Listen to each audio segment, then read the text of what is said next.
Welcome to World in 2 Minutes. These are your headlines. The EU's asked Turkey to cut the number of asylum seekers reaching Greece to fewer than 1,000 people a day. Last year, the bloc pledged Turkey $3.3 billion in exchange for stemming the flow of refugees entering Europe. Meanwhile, the UN's warned that Europe faces what it calls a largely self-induced humanitarian crisis. More than 20,000 asylum seekers are stranded in Greece. More than 130,000 people have crossed the Mediterranean to enter Europe so far this year. That's more than in the first half of last year. Donald Trump and Hillary Clinton won the most races on Super Tuesday, each taking 7 states. After 13 states and 1 territory voted, it appears likely they'll represent their parties in this year's presidential election. There were 865 delegates available in the Democrats' race and 595 for the Republicans in Tuesday's vote.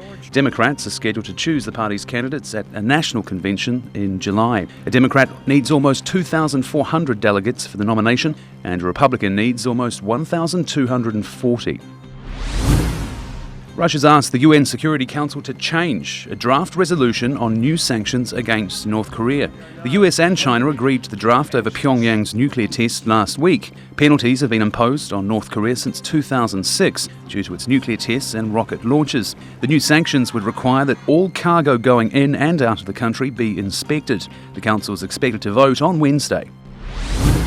Vietnam's suffering its worst drought in nearly a century. The Mekong Delta has been hit particularly hard. The river's at its lowest level in 90 years. It's also become too salty because of a lack of rain. Mekong is where most of the rice in Vietnam's grown. Hanoi set aside $3.8 million to deal with the lack of water. The dry season's expected to last until April. The continuing El Niño weather patterns are the likely cause of the drought. Thanks for watching. TRTworld.com Istanbul.